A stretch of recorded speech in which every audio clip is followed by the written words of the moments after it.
Hi, everybody. Faith here with Money Conversations with KJ. So, you're probably thinking, where's KJ? And he's actually out of town. He's not even here right now. So, it's just me. I will be conducting, or what's the word? I will be hosting today's question of the day, little answer roundup for the week. So, without further ado, let's just jump right into it. Did you guys like that little clickbait that I gave you there? KJ left me? What? No. But yes, it is just me this week. So if you want to see me answer all the questions, then just keep watching. So Monday's question of the day was, do you manifest what you want?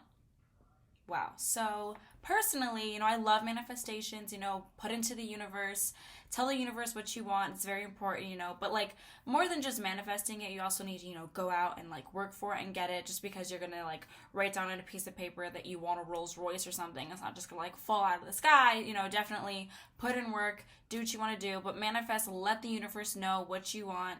And, the universe will reward you and bring it to you.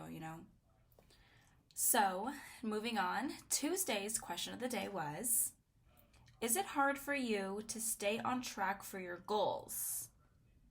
Well, personally, it can be. It depends on what the goal is. There's some things in life, that like you get sidetracked or you just, sometimes goals are like too hard almost to like attain. I remember when I was in high school and one of my teachers told me that you should reach 80% of your goals. Like if you're reaching 100% of your goals every single time, it's like you're not like shooting high enough in the stars, but it's also like if you're not reaching any of your goals, then like you're being too hard on yourself. But to stay on track for them, just really holding yourself accountable. Self-discipline is very important to be able to stay on track for it. Creating an actual action plan for how you're going to get there to that goal, how you're going to reach that destination of what you want to do, whatever it may be. That would be a great way to stay on track. Just remember always, like if you ever get flustered in any type of way in life when you're trying to reach a goal, just remember what your end result is as like a motivation, to keep you on track and keep you going, because, things can get hard and some people sometimes tend to get discouraged, if it's too hard, but stay on track. I believe in you. So Wednesday's question was, do you have a side hustle? If so, what do you do with the money? So we've talked about side hustles a couple of times here on this channel of Money Conversations with KJ, and so I'm sure you're aware what a side hustle is, and if not, I'll just tell you again.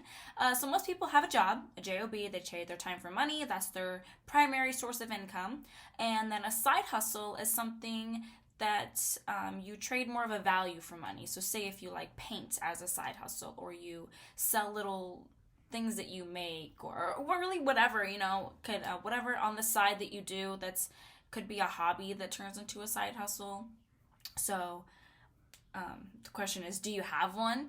If you do, great. Multiple streams of income is always better, because if you lose your one and only, what are you going to do? So having side hustle, putting some extra cash in your pocket, whether it's because you need to, for a goal, or if you want to, just because it makes you feel more secure to have more cash in your pocket, whatever the case may be. Whatever you do with that money is completely up to you. Whatever your reasoning is behind having a side hustle is completely up to you. Personally, I work here and I do Money Conversations with KJ, but I also do side hustling as well. I do a little bit of modeling and stuff, so it's good to have, multiple streams. So Thursday's question was, what do you sacrifice to meet your goals? So like I was saying earlier about goals, you got to be able to stay on track for what we're working towards for goals, and sometimes that comes with sacrificing some things. Like if you're working towards a financial goal and you're putting in extra time at work, maybe you need to sacrifice going out with your friends, or like watching, random movies, or just like relaxing and having, like a lot of downtime, because there's a lot of people that they go to work every day, they work their 40 hours, and then they go home and then they just lay on the couch, and then that's just like what they do with the rest of their day. But if you're determined, you have a goal, and there's things that you're working towards, you may need to sacrifice all the extra downtime that you have, or really anything else. So sacrificing is a part of life. It's inevitable what you're gonna do. So Friday's question, the little fun question, which actually this week is still themed around what we talk about, is how many hours are in a week and how do you use them?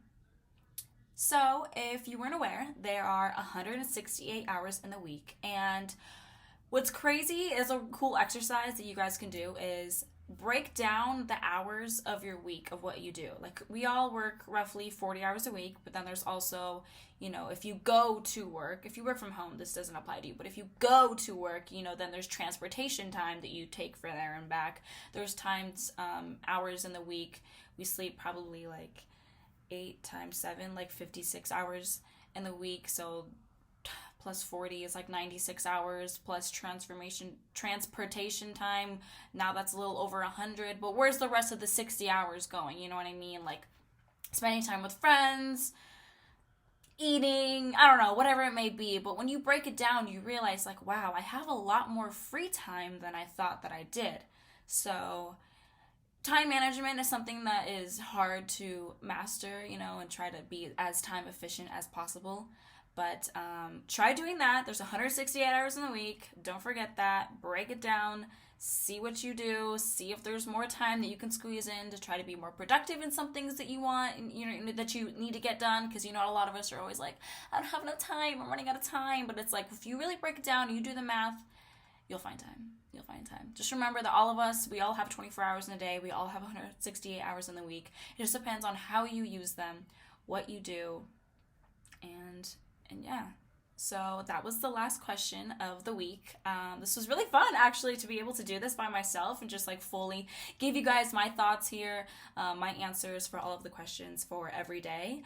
Don't forget to check out our Instagram and our Facebook. Every day, Monday through Friday, our question of the day comes out. So always be on the lookout for that. Please comment down below. We love when you guys comment. We love hearing and seeing what you guys have to say to us to answer the questions. Always come back here also to our YouTube every Saturday. We also will be answering the questions. And check out our website. We do have our webinar replay if you want to watch that. We have some cool stuff on our website that is always there and available for you guys. So other than that, I hope you guys have a great weekend. And please subscribe to our channel, hit the like button, comments, ring the bell, tell everybody you know all that fun jazz. And other than that, KJ, who is not here, and I will see you next week. Bye.